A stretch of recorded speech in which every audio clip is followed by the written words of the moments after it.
ইসরায়েলের প্রতিরক্ষা বাহিনী আইডিএফ বিমান অভিযানে বৃহস্পতিবার সন্ধ্যা থেকে শুক্রবার সন্ধ্যা পর্যন্ত ২৪ ঘন্টায় ফিলিস্তিনিদের গাজা উপত্যকায় নিহত হয়েছেন একদিনে ১১৫ ফিলিস্তিনি এবং আহত হয়েছেন আরও অন্তত ২১৬ জন। গাজার স্বাস্থ্য মন্ত্রণালয় এক বিবৃতিতে নিশ্চিত করেছে এই তথ্য। তবে নিহত ও আহতের প্রকৃত সংখ্যা আরও বেশি, কারণ অনেকেই ধ্বংসস্তূপের তলায় চাপা পড়ে আছেন। তাদেরকে উদ্ধার করা সম্ভব হয়নি বলা হয়েছে বিবৃতিতে।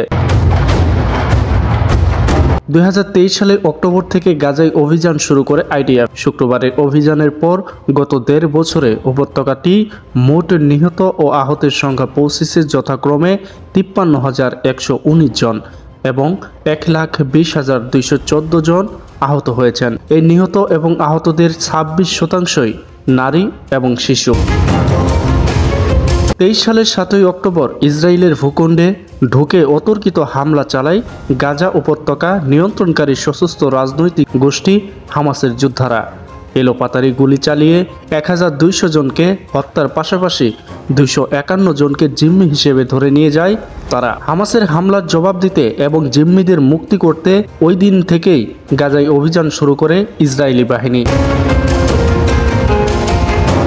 ১৫ মাসেরও বেশি সময় ধরে টানা অভিযান চালানোর পর যুক্তরাষ্ট্র ও মধ্যস্থকারী অন্যান্য দেশগুলোর চাপে বাধ্য হয়ে গত ১৯ জানুয়ারি গাজায় যুদ্ধবিরতি ঘোষণা করে ইসরায়েল। গত বিরতির ২ মাস শেষ হওয়ার আগেই গত ১৮ মার্চ থেকে ফের গাজায় অভিযান শুরু করে আইডিএফ।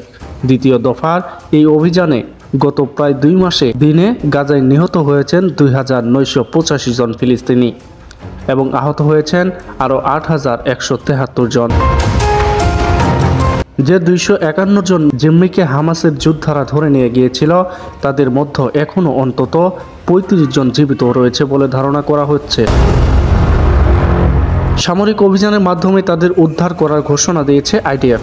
জাতিসংঘ ও আন্তর্জাতিক সম্প্রদায় এ পর্যন্ত বেশ কয়েকবার গাজায় সামরিক অভিযান বন্ধের জন্য ইসরায়েলের প্রধানমন্ত্রী বেঞ্জামিন নেতানিয়াহুকে আহ্বান জানিয়েছেন। ইতিমধ্যে জাতিসংঘের আদালত নামে পরিচিত ইন্টারন্যাশনাল কোর্ট অফ জাস্টিসে ইসরায়েলের বিরুদ্ধে গণহত্যার মামলাও দায়ের করা হয়েছে। তবে নেতানিয়াহু স্পষ্টভাবে জানিয়েছেন, হামাসকে পুরোপুরি দুর্বল ও অকার্যকর করা এবং জিম্মিদের মুক্তি করা এই অভিযানের লক্ষ্য এবং লক্ষ্য পূরণ না হওয়া পর্যন্ত অভিযান অব্যাহত থাকবে।